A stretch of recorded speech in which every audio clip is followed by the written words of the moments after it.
विद्यार्थी एडमिट था कॉलेज में, उसके पिताजी वो लोग ग्रोसरी शॉप वाले थे। तो उनको कुछ नुकसान गया, तो उसमें उनको थोड़ा मेंटल टेंशन हो गया, और उसके बाद उनको चेस्ट पेन हो गया। तो चेस्ट पेन होने के बाद वो पोदार में आए, तो फिर देखा तो ही हैड एंटीरियर वॉल था। तो बोला कि आप कहीं और जाना चाहते तो जा सकते हैं। तो बोले कि मेरे लड़के को मैं यहाँ पढ़ाता हूँ, तो आप लोग क्या पढ़ाते हो?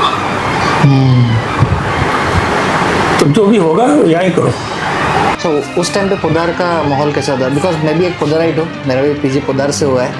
सो 2 पोदाराइट्स आर टॉकिंग अबाउट। बहुत सारे लोग नाराज हो जाएंगे, लेकिन उस समय का पोदार और आज के पोदार में बहुत अंतर है। क्या होता था सर? पॉट भरे हुए और नीचे 20 लोग सोए हुए, इस तरीके का रहता था। आजकल तो वो दिखता ही नहीं है। फ्लोर बेड लगे होते थे। Floor bed. हाँ।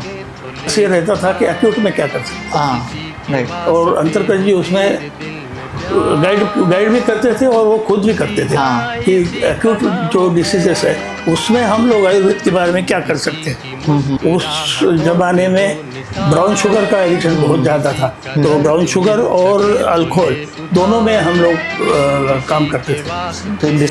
आजकल ये देखने में आता है कि थोड़ा सीरियस हुआ या कुछ हुआ तो उसको रिफर करो, वो हम लोग नहीं करते थे। Yes sir. वो बात उसमें, और एक बात बताना मैं पीछे रह गया। एक मैसेनिया ग्रेविस का पेशेंट एडमिट। मैसेनिया ग्रेविस, हाँ। मतलब आपका कोई फेवरेट मेडिसिन है कि आपको लगता है इसके बिना यार नहीं होगा, ये तो होना ही चाहिए था? तो केस टू केस डिफर करता है, वी नो, बट स्टिल आपका कोई फेवरेट मेडिसिन है, कोई फेवरेट आयुर्वेदिक मेडिसिन? सब कुछ समझ में नहीं आता है, तब आरोग्य वर्धन का उपयोग करता हूं। जो भी करते हैं वो प्रामाणिकता से करें। ओके, प्रामाणिकता से करें, ऑनेस्टली करें, और जेन्युइन जो चीज़ें हैं वो चीज़ें उनको दी जाए। बड़े बड़े क्लेम्स करना ये गलत बात है। कोई सजेशन देना चाहोगे उनको कि और उनको सक्सेसफुल बनना है, फिर क्या करना है, तो क्या वो चूज करे, कैसे करे बेसिकली? इतना बड़ा आदमी मैं नहीं। सर आप फिर भी नहीं, ऐसा नहीं, जो करे वो प्रामाणिकता। किसी की मुस्कुराहटों पे हो निशान। Welcome to unscripted with doctor Aditya, and this is episode 5 of Unscripted with Dr. Aditya. And today we have very special guest with us, greatest of all, Dr. Prakash Tated sir. Sir स्वागत है आपका ये कार्यक्रम में। Sir आज actually थोड़ा मैं nervous था, क्योंकि मैंने इसके पहले जो पॉडकास्ट लिए थे मैं उनको अच्छे से जानता था, काफ़ी बार मिला था, मैं थोड़ा रिलैक्स हो गया था। लेकिन पता नहीं, मैं सर को 1-2 बार मिला हूँ और मैं कंफर्टेबल हो गया, और मैंने उनको पूछा कि सर एक पॉडकास्ट के लिए आप रेडी हो? तो सर ने तुरंत आपको बोला कि yes you can come for the podcast. Thank you sir for giving us time. Sir मेरा पहला क्वेश्चन आपसे ये है कि आपका प्रैक्टिस का जो अनुभव है मोर देन 50 ईयर्स का है। आप पोदार हॉस्पिटल में काफ़ी टाइम तक प्रैक्टिस कर चुके हैं।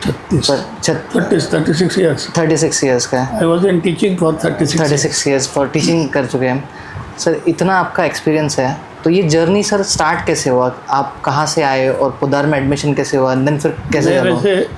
मैं वैसे खानदेश से हूँ। खानदेश 40 गाँव के पास एक छोटा गाँव है। हाँ। वहाँ से हम लोग, आई बिलोंग टू दैट गाँव, दैट विलेज। और पोदार कॉलेज में एडमिशन भी ली, इसलिए मैं मुंबई आया। मैं तो वैसे गांव में ही था।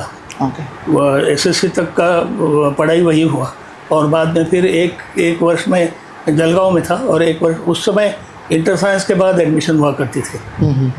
It was 11th, SSC 11th की थी।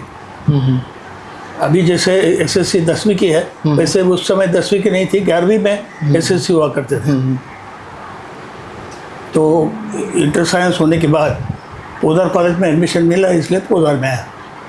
तो सर फर्स्ट आपका एक्सपीरियंस कैसा था कि आप न्यूली, जब तब BAMS नहीं था शायद से? BAMS था। BAMS। ओके सर, इसका फुल फॉर्म क्या था? Bachelor of Ayurveda medicine and surgery. Okay, तो सर ये जब स्टार्ट हुआ था आपका कोर्स, तो आपका आयुर्वेदा की तरफ एक्सपीरियंस कैसा था? कि फर्स्ट उस समय आयुर्वेद के बारे में कुछ नहीं जानता था। ओके। वो मतलब लोग जो बोलते थे कि कुछ काढ़ा देते हैं और ये करते हैं, वो कुछ भी उस समय आयुर्वेद के बारे में कुछ नहीं मालूम था।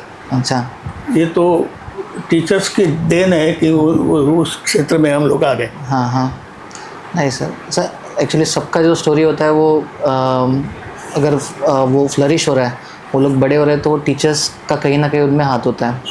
तो आपका स्टोरी तो में आपके कौन से ऐसे टीचर्स थे जिन्होंने आपको हेल्प किया आयुर्वेदा फील्ड की तरफ आने के लिए और आपका एक्सपीरियंस इंक्रीज करने के लिए? उस समय पोदार कॉलेज के अधिष्ठाता हुआ करते थे, हाँ हाँ डॉक्टर M.Y. लेले। हाँ हाँ। वो मैंने पास होने के बाद 6 महीने की हाउसमैनशिप उनके साथ किया। ओके। फिर उसके बाद मैं अंतरकल जी के पास था और शुरुआत 2 साल तक उनके साथ किया और फिर उसके बाद मैं पोदार कॉलेज में ही टीचिंग में आ गया। पहले पोदार हॉस्पिटल का RMO था और उसके बाद फिर टीचिंग में आ गया। सो उस टाइम पे पोदार का माहौल कैसा था? बिकॉज मैं भी एक पोदाराइट हूँ, मेरा भी PG पोदार से हुआ है। सो 2 पोदाराइट्स आर टॉकिंग अबाउट। बहुत सारे लोग नाराज हो जाएंगे, लेकिन उस समय का पोदार और आज के पोदार में बहुत अंतर है। क्या होता था सर एग्जैक्टली? क्योंकि हमने बहुत सारे स्टोरीज सुने हमारे टीचर्स से, आपके बारे में, अंतरकर सर के बारे में, तो उस टाइम क्या ऐसा अलग था? उस समय अलग ये था कि आपने मेडिकल में किया है, मेडिसिन में किया है ना। हाँ हाँ। तो मेडिकल का जो वार्ड है, मेल वार्ड और फीमेल वार्ड दोनों, हाँ हाँ। वहाँ 20-20 कॉट का एक यूनिट था। हाँ। तो वहाँ 20 कॉट भरे हुए और नीचे 20 लोग सोए हुए, इस तरीके का रहता था। आजकल तो वो दिखता ही नहीं है। फ्लोर बेड लगे होते, फ्लोर बेड रखते हाँ थे। हाँ। नीचे 20 लोग सोए हुए रहेंगे और 20 ऐसे रहेंगे। ओके सर, इसमें आपके कौन से टीचर्स थे जो उन्होंने आपको हेल्प किया? मतलब एक आपने अंतरकर जी थे। ओके। जो जिनके साथ मैंने करीब आधा हिस्सा मेरा उनके साथ ही गया। मैं रजिस्ट्रार था उनके पास, उसके बाद उनके साथ लेक्चरर के स्वरूप में था, तो अंतरकर जी के साथ था। लेकिन उनके साथ साथ वैद्य वासुदेव जी व्यास, M.Y. लेले और उपाध्याय जी, इन लोगों का भी उसमें बहुत हाथ था। सर अंतरकर सर के बारे में हमको कुछ और बताइए, क्योंकि आपने मुझे एक बुक सजेस्ट की थी, आपने मुझे एक बुक दी थी अंतरकर सर की। उसमें आपके साथ बाकी सब जो PGs थे उनके अंडर, उनके सारे आर्टिकल्स थे। तो वो टाइम पे पोदार में ये सारे मेडिसिन यूज़ होती थी और ऐसे ऐसे लोग ट्रीटमेंट करते थे। तो उससे पता चलता है कि आप कितने डेडिकेटेड और पैशनेट और पेशेंट फोकस्ड थे, जो शायद अभी नहीं है, अब ऐसा देखने में आ रहा है। देखिए ऐसा है कि उस समय ये था मोटिव कि ऐसा माना जाता है, जनरली लेटी में भी ऐसा ही माना जाता है कि आयुर्वेदिक दवा अगर आपको करनी है तो लंबी चलेगी और क्रॉनिक डिसीजेस के लिए होगी। तो हम लोगों का फोकस ये रहता था कि एक्यूट में क्या कर सकते। हाँ राइट। और अंतरकर जी उसमें गाइड भी करते थे और वो खुद भी करते थे कि एक्यूट जो डिसीजेस है उसमें हम लोग आयुर्वेद के बारे में क्या कर सकते हैं। तो ऐसे कुछ रोगी हम लोगों ने देखे, जैसे निमोनिया है, लंग एब्सेस है, प्लूरल इफ्यूजन है, या असाइटिस है। असाइटिस भले दीर्घकालीन है रोग, लेकिन असाइटिस में भी जब पेट बहुत ज़्यादा भर जाता है तो श्वास लगने लगता है। तो इस प्रकार के जो रोगी थे उन रोगों में हम लोग कुछ ना कुछ किया करते थे। वैसे अंतरकर जी के बाद जब अंतरकर जी यहाँ से रिटायर हो गए तो उसके बाद फिर एडिक्शन के बारे में हम लोगों ने कुछ सोचा और एडिक्शन के बारे में कुछ चिकित्सा कर रहे थे। एडिक्शन में उस समय, उस जमाने में ब्राउन शुगर का एडिक्शन बहुत ज़्यादा था। तो ब्राउन शुगर और अल्कोहल दोनों में हम लोग काम करते थे। तो दिस वाज 1989-92 तक का फेज था ये सारा? 206 तक मैं पोदार में था। अच्छा, और ये ब्राउन शुगर वाला जो पार्ट ये था ये 85 में होगा? 85 से आगे। 85 से आगे, ओके। सर उस समय कैसा, मतलब पोदार का जो माहौल था वो स्ट्रिक्ट था PGs का, कि राउंड्स होते थे, पेशेंट एडमिट होते थे? और राउंड्स होते थे, पेशेंट एडमिट होते थे। पेशेंट्स एडमिट क्या होते थे, रात को 12-1 बजे तक तो अगले दिन की तैयारी करनी पड़ती थी। ओके। सो उस समय कौन से पेशेंट्स ज़्यादा होते थे आपके एक्सपीरियंस में? जो देखिए ऐसा है कि पोदार हॉस्पिटल का जो लोकेशन है वो बाजू में बीडीडी चाल है। और ये यहाँ से मतलब सांता क्रूज से लेकर तो नायर तक कोई भी पब्लिक हॉस्पिटल नहीं है। तो इसलिए जो एक्सीडेंट्स थे वो और फिर बीडीडी चार्ल्स और सामने सिद्धार्थ नगर करके स्लम एरिया है, तो वहाँ के जो रोगी थे जिसको बुखार आया या कुछ हुआ, तो इस प्रकार के बहुत सारे रोगी पोदार में उस समय एडमिट हुआ करते थे। और आजकल ये देखने में आता है कि थोड़ा सीरियस हुआ या कुछ हुआ तो उसको रिफ़र करो, वो हम लोग नहीं करते थे। Yes sir. सर उस समय मतलब आपने एसाइटिस देखा है, प्लूरल इफ्यूजन देखा है, और इवन आप लिवर बायोप्सी और सब कुछ वो टाइम होते थे। तो जो इमरजेंसी केसेस है जस्ट लाइक मायोकार्डियल इन्फार्क्ट हो गया, सीबी हो गया, तो उसमें भी आप आयुर्वेदिक ट्रीटमेंट? बिल्कुल। मायोकार्डियल इन्फार्क्ट के ऊपर बहुत सारा काम उस समय में हुआ है। 2006 तक तो मैं, जब तक मैं यहाँ था तब तक मैं वो उस पर करता था। वहाँ रोगियों को मॉनिटर करके मतलब ईसीजी मॉनिटरिंग करके, बाकी और कोई फैसिलिटीज़ नहीं थी, लेकिन ईसीजी मॉनिटरिंग करने के बाद वो सीरियल ईसीजीज लेकर उस रोगी को देखा जाता था और फॉलो भी किया जाता था। ओके, उसमें काफ़ी सारे पेशेंट सॉल्व, क्योंकि आपने वो एक बुक में वो रिसर्च मेंशन्ड है सर, ग्रोथवत चिंतामणि का शायद सर। ग्रोथवत चिंतामणि, हाँ बराबर, मायोकार्डियल इन्फार्क्ट का। तो सब काफ़ी अच्छा रिसर्च, और मतलब मैंने भी अभी जाके पढ़ा तो मुझे बिलीव नहीं हो रहा था कि वो टाइम पे सारे सब ट्रीटमेंट हुआ करते थे। ग्रोथवत चिंतामणि का बहुत सारा था। और देखिए उसकी एक इंटरेस्टिंग चीज़ मैं आपको बताता हूँ। एक विद्यार्थी एडमिट था कॉलेज में, उसके पिताजी वो लोग ग्रोसरी शॉप वाले थे। तो उनको कुछ नुकसान गया, तो उसमें उनको थोड़ा मेंटल टेंशन हो गया, और उसके बाद उनको चेस्ट पेन होने लगा। तो चेस्ट पेन होने के बाद वो पोदार में आए, तो फिर देखा तो he had anterior wall infarct. तो बोला कि आप कहीं और जाना चाहते तो जा सकते हैं। उन्होंने बोला कि मेरे लड़के को मैं यहाँ पढ़ाता हूँ, तो आप लोग क्या पढ़ाते हो? तो जो भी होगा वो यहाँ ही करो। तो इस तरीके से वो इसका हार्ट डिसीज़ का काम शुरू हुआ। अच्छा। और एक एक रोगी को कंटिन्यूस मॉनिटरिंग किया करते थे हम लोग। वैसे ही पॉइजन केसेस का भी मॉनिटरिंग होता था। पॉइजन में आयुर्वेदिक ट्रीटमेंट नहीं करते थे, ट्रीटमेंट मॉडर्न होती थी, लेकिन फिर भी वो एक्सपीरियंस बहुत रहता था।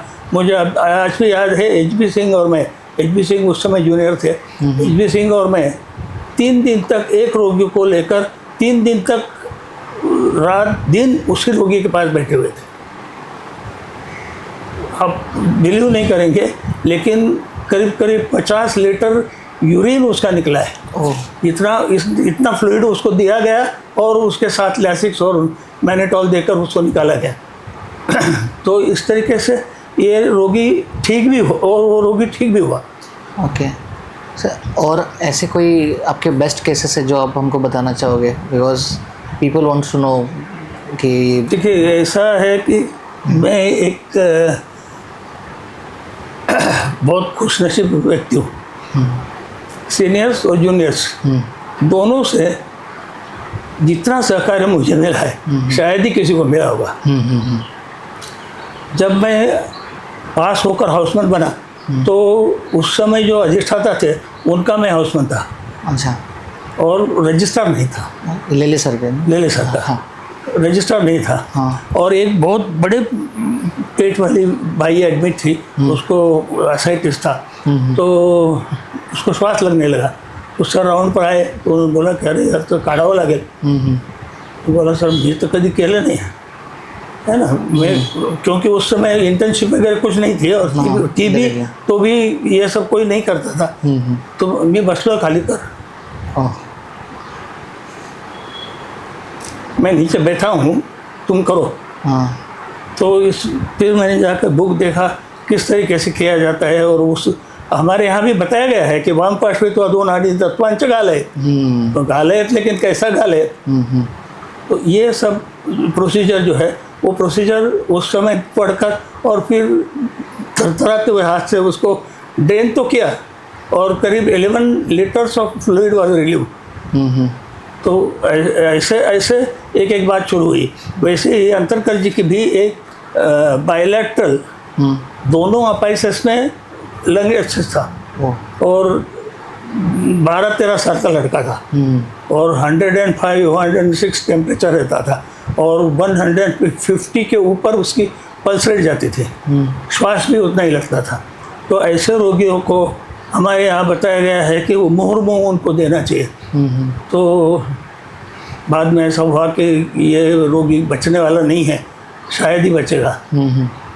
तो इसको या तो एंटीबायोटिक शुरू करने चाहिए, हम लोग रेफर नहीं करते थे, यहीं शुरू कर देते हैं जो करना है वो। लेकिन मैंने बोला कि सर अपन इसको कुछ करके देखते हैं, मुहुर्मुहु करना है तो मुहुर्मुहु करके देखते हैं। तो बार बार उसको एक वही औषध बार बार दी गई और उसके बाद उसमें 24 घंटे में कुछ श्वास में और नाड़ी में फर्क पड़ने लगा। तो फिर उसी को आगे कर लेकिन ये बात अंतरकर्जी ने मान ली। जैसे लेस ने कहा कि मैं बस लो है, वैसे इन्होंने भी कहा कि ठीक है करके देख, 24 घंटा देता हूँ तेरे को। तो जूनियर्स में भी जूनियर्स भी ऐसे ही थे कि कुछ अगर हमने कहा बोला कि नहीं ऐसा करके देखते, तो ऐसा करना है तो करो, कोई जाकर ऐसा पेशेंट का नुकसान कर रहे हैं, ये कर रहे हैं, ऐसी ऐसी बाजी ऐसे मुँह जबानी कुछ नहीं होता था। जो होना है वो सामने करके देखो, हो गया तो ठीक है, नहीं हुआ तो कुछ कर सकते हैं। तो इस तरीके से जो उस ज़माने में जो चीज़ें थी, अभी जैसे इसका तो किसी के पास पहले एक्सपीरियंस नहीं था ब्राउन शुगर एडिक्ट का और अल्कोहल एडिक्ट का, एडिक्शन की ट्रीटमेंट का, लेकिन ब्राउन शुगर तो आया ही तभी था। तो उसको शिरोबस्ती या शिरोधारा करके देखना चाहिए और उससे उसका कुछ फ़ायदा होता है क्या, ये देखना चाहिए। ऐसा ध्यान में लेते हुए हम लोगों ने किया। उस समय जो कॉलेज में हॉस्पिटल में आया होगा उसने देखा होगा कि सब टकलू जो रहते थे वो सब ब्राउन शुगर एडिक्ट वाले रहते थे। तो उसमें जूनियर स्टाफ का भी ये था।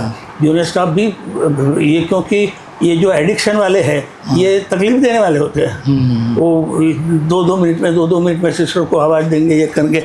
तो ये ऐसा सब होने के बाद वो लोग भी कंटल जाते थे, लेकिन फिर भी उन लोगों ने भी मदद की और वो काम आगे बढ़ा। पहले एडिक्शन वाला पहले एडमिट होने के बाद पहले 4-5 दिन तक तो बहुत तकलीफ देता है, लेकिन फिर भी उन लोगों ने भी बहुत सारी मदद की। उन लोगों को ये था कि तकलीफ देने वाला है और इनकी ओपीडी है, आज तो आज 2-4 लोग आएंगे।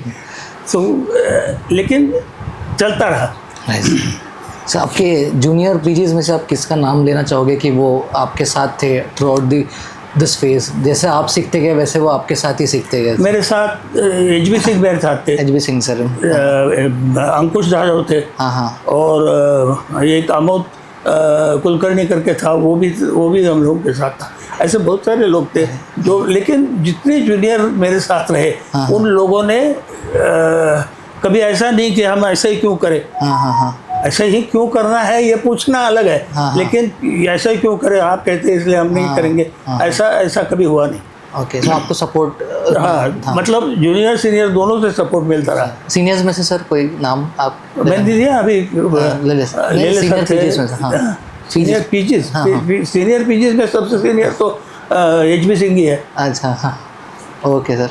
सर, ये तो आपका काम रहा कि ब्राउन शुगर में आपने काम किया है, बड़े बड़े इमरजेंसी केसेस जो कि almost about to get bad और डाई, फिर भी आपने उसमें ना अटेम्प्ट करके अच्छे रिजल्ट्स दिखे हैं।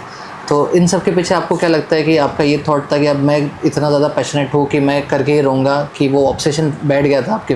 ऑब्सेशन ऐसा नहीं, करके ही रहूँगा मतलब जब कोई स्टूडेंट का पेरेंट्स ऐसा अगर बोलते हैं कि तुम्हारे हाथ में बच्चे को पढ़ने दिया है तो तुम उसको क्या पढ़ाओगे अगर यहाँ से ऐसे दूसरी जगह पर भेजोगे तो वो बात लग गए। हाँ, खटक रही थी कि इस तरीके से अगर कोई बोले अगर तो फिर उसको क्या जवाब देंगे। बराबर है।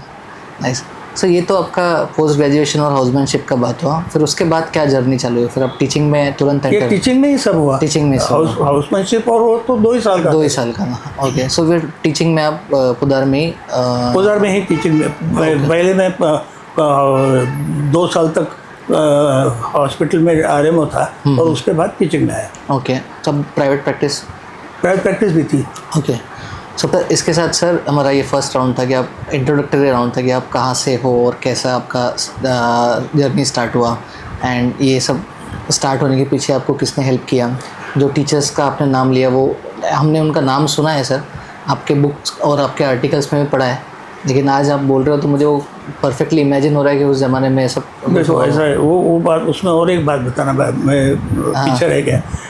एक माइसेनिया ग्रेविस का पेशेंट एडमिट हुआ। माइसेनिया ग्रेविस, हाँ, मतलब इट वाज सस्पेक्टेड, हाँ, डायग्नोस नहीं, सस्पेक्टेड माइसेनिया ग्रेविस। तो उसको एक इंजेक्शन देकर माइसेनिया ग्रेविस प्रूव करने के लिए इंजेक्शन देकर उसको क्या तकलीफ होती है या कैसे ठीक होता है ये करने का था। उस समय जो मेरे से सीनियर थे, जिनके यूनिट में मैं जूनियर था, अच्छा, वो बोले ये सब क्यों करने का है, इसको इंजेक्शन देंगे वो शॉक में चला जाएगा, कुछ होगा उसका, ये सब अपने को क्यों करने का है। लेकिन ये नहीं कहा कि तुम मत करो। हाँ, वो खड़े रहे, देखा उन्होंने, फिर बाद में बोले इतना सब झंझट क्यों करने का। तो ये जो प्रवृत्ति है, ये प्रवृत्ति टीचर्स में से जब तक जाती नहीं तब तक प्रोग्रेस होने वाला नहीं है। नहीं सर। तो वही सर, आप अभी क्या डिफरेंस देखते हो आज के एजुकेशनल आज के इसमें? तो मैं देखता हूँ कि पेशेंट, देखो उस समय करीब हर इमरजेंसी में 1 या 2 पॉइजन केसेस हुआ करते थे। अभी शायद ही कोई पॉइजन केस आती है। अभी रिजल्ट लगेंगे तो उस समय सीज़न आ जाता है, शादियों का सीज़न आएगा तो उस समय पॉइजन केसेस का सीज़न आ जाता है। लेकिन ऐसा कुछ दिखता नहीं है कि पॉइजन एडमिट हुआ है और उसको रिगरसली कुछ ट्रीटमेंट कर रही है। तो ऐसा इससे होता यह है कि जो जूनियर है, जो हाउसमैन है या रजिस्ट्रार है, उनका कॉन्फिडेंस बढ़ता है कि नहीं, इतना सीरियस पेशेंट है तब भी मैं इसको हैंडल कर सकता हूँ। नहीं तो फिर बहुत सीनियर लोगों को थरथराते हुए देखा है हार्ट अटैक आने के बाद। तो हार्ट अटैक का पेशेंट आया और एडमिट किया। फिर एक वाकया मैं आपको बताता हूँ। एक पेशेंट आया, बरसात हो रही थी, बहुत सारी बरसात हो रही थी और वो एकदम ऐसा स्टिफ हो गया था। तो मेरे जूनियर ने उसको देखा, जूनियर लेक्चरर ने अच्छा देखा और उसने एडमिट किया। ओके, और लिखा अभ्यंगस्मित करो, ये करो, वो करो। मैं गया देखा उसको, तो मैं बोला भाई इसका अभ्यंगस्मित वगैरह मत करो, इसको शोथर लेप, गोली का लेप करो और आरोग्य दिन दो, ये ठीक हो जाएगा 2 दिन में। तो फिर उन्होंने पूछा ऐसा क्यों, ऐसा कहाँ है कि वो ये। मैं बोला देखो वो उसके डीप वेन थ्रोम्बोसिस है, ये जो उसकी फिब्रोल वेन है वो थ्रोम्बोज हो गई है, और थ्रोम्बोज हो जाने के बाद उसको दोनों पैर में सूजन है और वो इस तरीके से उसको अभी दर्द हो रहा है। तो इसको अभ्यंग स्वेद करेंगे और वो थ्रोम्बस वहाँ से निकल गया तो कहीं जाके अटक जाएगा। तो उसको मालूम नहीं है कि आप आयुर्वेदिक है। वो तो जाएगा सटेगा तो जो करना है करेगा ही। तो 2 दिन के बाद वो ठीक हो जाने के बाद वो टीचर्स के ध्यान में आ गया कि नहीं, अपने को इन चीज़ों पर भी ध्यान देना चाहिए। ऐसा इससे अपने इतने सारे पेशेंट्स ठीक किए, आपको कोई पेशेंट याद है उस ज़माने में जो जिसके साथ कोई फ़नी किस्सा हुआ हो? फनी किस्सा, पॉइजन केसेस के बारे में बहुत सारे फनी किस्से हो जाते हैं। वो एक एट्रोपिन देने के बाद, आपने देखा है कि मुझे मालूम नहीं, एट्रोपिन देने के बाद कुछ कन्फ्यूजन हो जाता है। तो वो एक पेशेंट बोलने लगा कि ये डॉक्टर ने दिया मेरे को, पॉइजन कहाँ से लाया, कैसे पिया, ये डॉक्टर ने दिया। तो ऐसे फनी केसेस होते हैं। तो आपके साथ मतलब मेडिसिन्स तो आपने काफ़ी सारे दिए होंगे और काफ़ी सारे मेडिसिन्स का आपने रिसर्च करके उसको टेस्टिंग किया है पेशेंट्स पे भी। तो आपका कोई फेवरेट मेडिसिन है कि आपको लगता है इसके बिना यार नहीं होगा, ये तो होना ही चाहिए था? तो केस टू केस डिफर करता है, वी नो, बट स्टिल आपका कोई फेवरेट मेडिसिन है? कोई फेवरेट आयुर्वेदिक मेडिसिन? जब कुछ समझ में नहीं आता है तब आरोग्यवर्धन का उपयोग करता हूँ और उससे ठीक हो जाता है। ऐसा भी होता है कि कभी कभी कोई पेशेंट आएगा और कुछ बताएगा तो अपने समझ में नहीं आता है, तो उसको कुछ नहीं तो आरोग्यवर्धन दो तो ठीक हो जाता है। अभी आप प्रैक्टिस करते हो?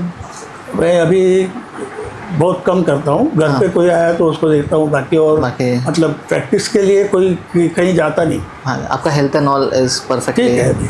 ओके, बट नाइस सर, मतलब आपका एंथुजियाज्म और ये बातें सुन करके हमको ही मोटिवेट हो रहा है कि ये जब पॉडकास्ट आउट होगा तो काफ़ी लोग इससे इंस्पायर होंगे। तो उसके साथ एक और क्वेश्चन ऐसा है कि मतलब पंचकर्म प्रोसीजर्स तब हुआ करते थे हम खुदार में, वमन हो गया, विरेचन हो गया, और आप वमन विरेचन का देखिए ऐसा है, वमन का है नाम, it is the against the nature, against the nature, इसलिए वो करते समय थोड़ा ध्यान रखना चाहिए। लेकिन फिर भी वासंतिक वमन के टाइम पे 200 वमन हम लोगों ने किए हुए हैं, और उसमें घृतपान जो किया जाता है पहले, जो घृतपान किया जाता है उससे कोलेस्ट्रॉल बढ़ता है और ये होता है वो होता है, वैसा कुछ होता नहीं है। और वमन या विरेचन कुछ भी जो किया हो उसके बाद वो अपने आप अपने लेवल पर आ जाता है। लेकिन एक बात उसमें ध्यान में आई कि जो जिसको घृतपान किया जाता है और उसके बाद उसको वमन या विरेचन किया जाता है तो उनके लस्टर में बहुत फर्क पड़ गया, ग्लोइंग फेस हो जाता है, एकदम लस्टरस हो जाता है उसका चेहरा। मतलब शादी के पहले अगर किसी को कुछ करना है तो वो वमन विरेचन करके जाए तो एकदम चमकने लग जाएगा। और ब्यूटी प्रोसीजर्स का ज़रूरत ही नहीं है, ब्यूटी प्रोसीजर्स का ज़रूरत ही नहीं है, मतलब वो हल्दी लगाओ और ये सब करने की ज़रूरत नहीं। नहीं सर। तो सर एक और क्वेश्चन ऐसा है कि अगर अभी काफ़ी चालू होता है कि आयुर्वेदा एंड एलोपैथी का काफ़ी लड़ाई चालू होता है कि तुम प्रैक्टिस मत करो, या फिर आयुर्वेदिक मेडिसिन कहाँ काम करते हैं, कहाँ फास्ट है, कहाँ एक्यूट है, लेकिन आपके एक्सपीरियंस और हमको पता है कि सब, हम लोग स्टूडेंट्स भी तो हमको पता है ये सब काम होता है, तो ये आपका इंटीग्रेटेड वे ऑफ ट्रीटिंग में आपका क्या व्यू है? हमारा इंटीग्रेटेड इसे बस ना तो हमारा इंटीग्रेटेड ये था कि डायग्नोसिस और प्रोग्नोसिस ये दोनों आज इतना अपने यहाँ जो लिटरेचर अवेलेबल है, जो पुराना लिटरेचर संहिताओं में अवेलेबल है, उसमें इस तरीके से नहीं दिया हुआ है कि कितना दिनों के बाद ठीक हो जाएगा, क्या हो जाएगा। वो शायद उस ज़माने में भी ऐसा रहा होगा कि वो टीचर से पढ़ने का है, गुरु के पास रहकर पढ़ने का है, इसलिए वो उस समय जो गुरु बताएगा उस तरीके से चलता होगा। लेकिन आज वो अवेलेबल नहीं है, तो उन चीज़ों को अगर आज आप मॉडर्न के लाइट में देखते हैं तो अपने को मालूम पड़ जाता है कि ये रोगी ठीक हो सकता है, ये नहीं हो सकता है। लिमिटेशंस पता चलता है। नाइस। और कितने दिन लगेंगे ठीक होने में, कितने दिन लगेंगे, ठीक हो भी पाएगा या नहीं हो पाएगा, ये सब बातें उसमें मालूम पड़ती है। तो कौन से ऐसे सीवियर केसेस है फिर जो आपको लगता है कि ये काफ़ी डिफ़िकल्ट टू ट्रीट है और अभी अटेम्प्ट करके भी ज़्यादा ये नहीं है, मतलब टाइम नहीं वेस्ट करें सब? वो वैसे अभी जो स्यूडो मस्कुलर एट्रोफी डिस्ट्रोफी वाले जो लोग हैं उन लोगों में कुछ नहीं होता है, कुछ कर नहीं सकते। मतलब बहुत सारे पेशेंट हम लोगों ने देखे, लेकिन life span is about 10 to 15 years, उसके बाद कुछ नहीं हो सकता है। सीए के केसेस में आप बोलोगे? सीए के केसेस में हमने ज़्यादा काम नहीं किया है, लेकिन सपोर्टिव कुछ कर सकते हैं। ज़्यादा काम नहीं किया है उसमें। सीए के केसेस में, सीए के केसेस में थोड़े इसोफेजियल सीए के पेशेंट हम लोगों ने देखे हैं, लेकिन उसमें भी प्रॉब्लम ये होता है कि भल्ला तक हम लोग उसको देते थे, तो ओरली भल्ला तक देने के बाद जो निगल नहीं पाता था वो निगलना शुरू हो जाता है, लेकिन कुछ दिनों के बाद उनको खून की उल्टी होके इसोफेजियल वायरसेस, और इसोफेजियल वायरसेस नहीं, वो जो ग्रोथ है वो growth he reduce away and उसमें से खून आने लग जाता है और फिर पेशेंट नहीं रह सकता है। तो इस तरीके से उसको ट्रीटमेंट की कुछ रोगी हम लोगों ने देखे हैं, लेकिन बहुत ज़्यादा सीए के बारे में ज़्यादा एक्सपीरियंस नहीं है। अच्छा, लिवर सिरोसिस का? लिवर सिरोसिस के बहुत सारे पेशेंट अपने यहाँ एडमिट होते हैं। मैं आपको बताऊँ कि लिवर सिरोसिस और एसाइटिस के पेशेंट एक नासिक में एक सिविल सर्जन थे, वो पोदार में बेचते थे। अच्छा। सिविल सर्जन थे और उनको मालूम था कि यहाँ आने के बाद पेशेंट ठीक हो सकता है, तो वो मतलब मंगलवार शुक्रवार हम लोग जो ओपीडी रहा करते थे, तो मंगलवार शुक्रवार जाओ, वहाँ एडमिट हो जाओ, वो कर देंगे। तो इतना कॉन्फिडेंस उन लोगों को भी उस समय था। तो वो पथ्य में फिर अब टोटली उसको दूध पूरा 6 months तक षण्मासान पैसा प्रत्येक ट्रेन पे या पैसे पे तो वो 6 महीने तक। एक लड़की मुझे याद है 10-12 साल की लड़की थी, उसको नेफ्रोटिक सिंड्रोम था। तो उसको हम लोगों ने दूध पर रखा था, 11 महीने लड़की दूध पर रही बच्ची। 10-12 साल के बच्चे को खाली दूध पर रहो कहना बहुत मुश्किल है, कहना आसान है, करना बहुत मुश्किल है, लेकिन वो रही बच्ची और पूरी ठीक हो गई। ओके, पूरा 11 साल की उम्र में और नेफ्रोटिक सिंड्रोम और कंप्लीटली ठीक हो गई। और आई हैव फॉलोड हर, वो उसको बच्चा भी हुआ। नहीं तो नेफ्रोटिक सिंड्रोम में ये प्रॉब्लम होता है कि आगे चलकर उनके मेंसेस नहीं आते हैं या स्तन की वृद्धि नहीं होती है, ये सब प्रॉब्लम हो सकते हैं, लेकिन ये नहीं हुआ, ये सब हुआ, उसको बच्चा भी हुआ। और sir autoimmune disease just like RA-SLE में RA-SLE में कुछ काम हम लोगों ने किया है, लेकिन SLE में तो कोई खास फायदा नहीं होता। SLE में लाइफ स्पैन थोड़ा इंक्रीज हो जाता है, SLE में कोई ज़्यादा फायदा नहीं होता है। वो खून का जो ये है ब्लैकिश जो डिस्कलरेशन आ जाते हैं वो कम हो जाता है थोड़ा, और कुछ हद तक पेन में कुछ फ़ायदा हो सकता है, लेकिन पूरा ठीक नहीं होता है। तो उसी के साथ सर मतलब अभी तो आप देखोगे स्पेशलाइजेशन का ज़माना है कि इवन आयुर्वेदा में लोग स्पेशलाइज प्रैक्टिस करते हैं। मेरा भी अभी दादर में क्लिनिक है, तो मैं मोस्टली स्किन हेयर के मोस्टली पेशेंट देखता हूँ, बाकी पेशेंट्स भी मेरे पास आते हैं तो मैं वो देखता हूँ। और पहले सर ऐसा था कि single physician used to see every type of case, और वैसे लोग वैसे ही थे, आपका वैसे ही है सब वैसे। तो आपको क्या लगता है सर अभी का जो ज़माने के हिसाब से आपको लगता है कि अभी भी जीपी का रोल है? अच्छी चीज़ है, ये अच्छी चीज़ है कि जैसे मान लीजिए आप स्किन का देखते हैं या हेयर का देखते हैं, तो ट्राइकोलॉजी वाले जो है वो केवल उसका ही देखे, तो उसमें जितना वो आगे जा सकते हैं उतना हम लोग नहीं जा पाए। लेकिन उस समय ये महत्वपूर्ण था कि विद्यार्थियों का या जो जूनियर हमारे साथ काम कर रहे हैं उनका इस पर विश्वास रहे। नहीं तो फिर सब घोड़े 12 टक्के, कुछ भी आया कुछ भी दो कुछ भी करो, ऐसा नहीं हो सकता है। बट सर अर्लियर वो कुछ अलग होता था कि GP used to decide everything. अगर बच्चा जन्म हुआ है और उनके अंडर उनके माँ बाप ट्रीटमेंट लेते हैं, तो ये कौन से स्कूल में जाएगा, ये क्या करियर चूज करेगा, ये सब उनका इन्फ्लुएंस होता था। That practice is stop now. आजकल है फैमिली डॉक्टर वाला जो फैमिली डॉक्टर वाला प्रैक्टिस आज रहा नहीं है। सर्विस प्रोवाइडर हो गया। सर्विस प्रोवाइडर रही, मतलब हर चीज़ में डॉक्टर की राय ली जाती थी। उस फैमिली की हर चीज़ में डॉक्टर की राय ली जाती थी। अब वैसा ज़माना नहीं रहा, लोग सब नेट पर देखकर जो कर रहा है कर सकते हैं।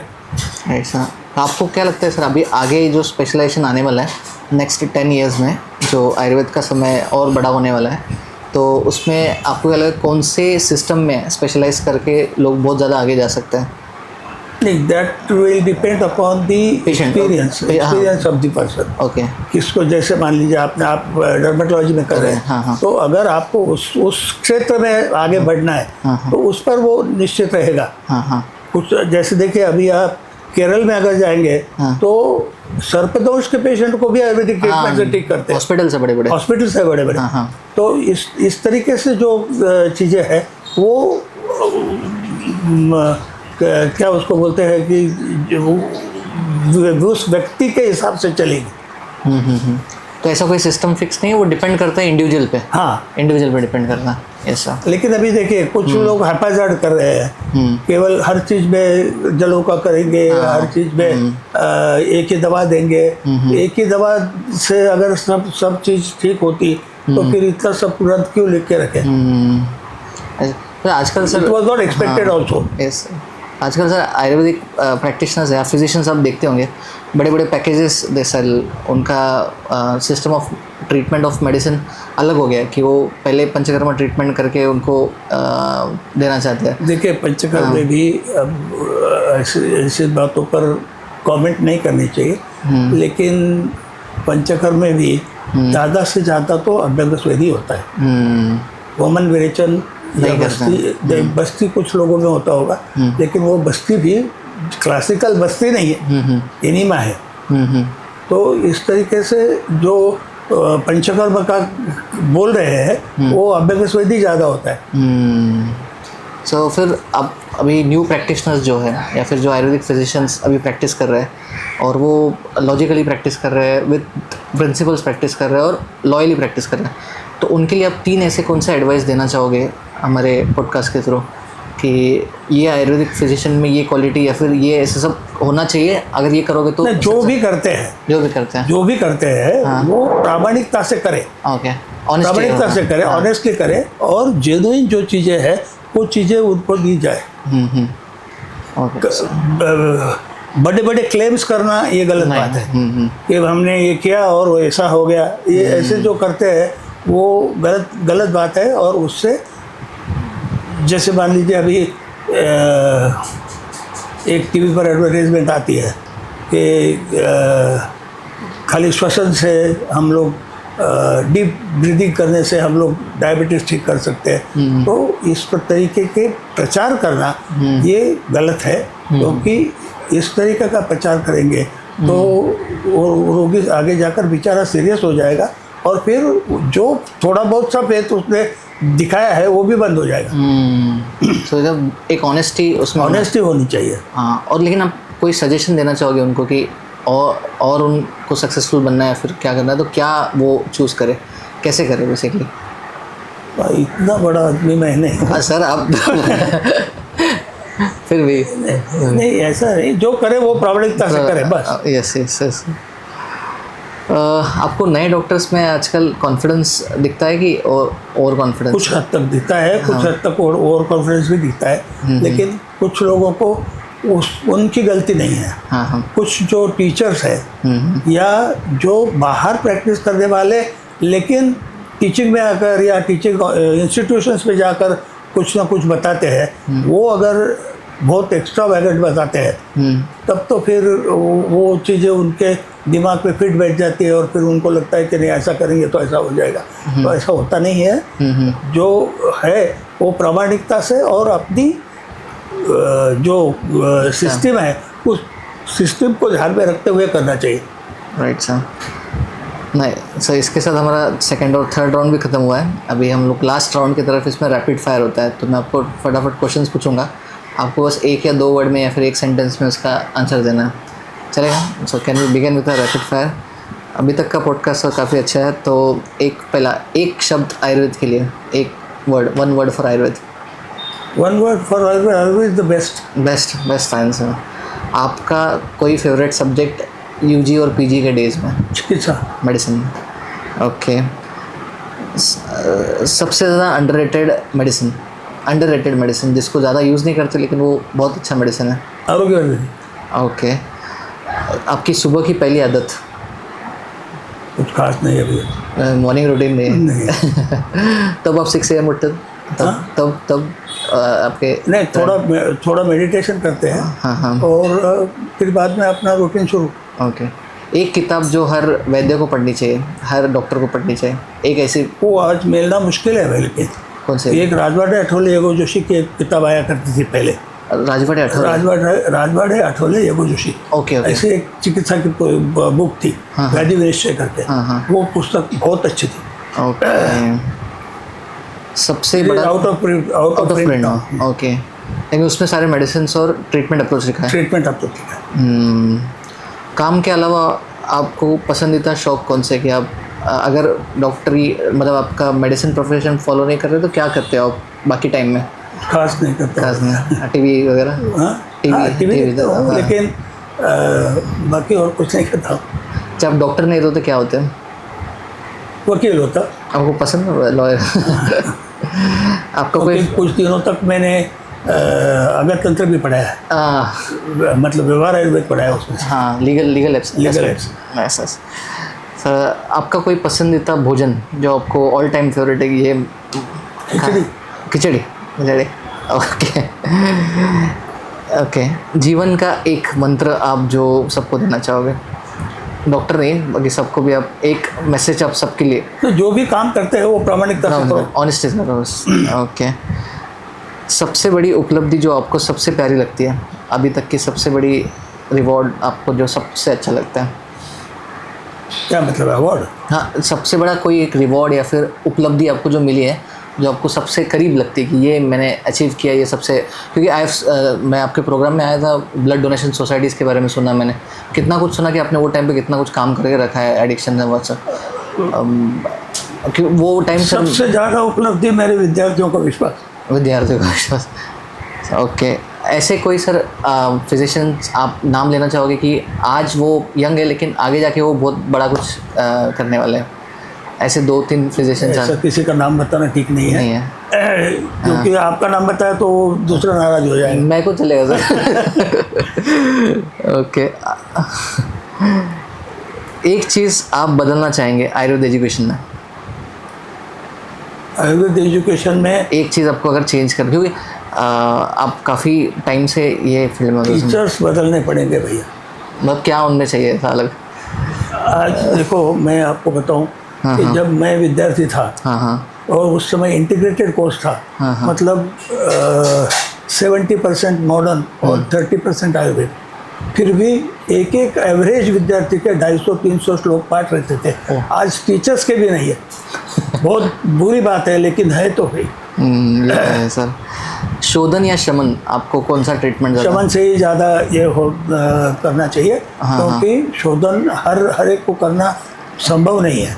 Yes sir. जनरल प्रैक्टिस में शोधन करना संभव नहीं है। हाँ। तो आपको टी या कॉफ़ी ओपीडी के टाइम, या फिर ऐसे? टी।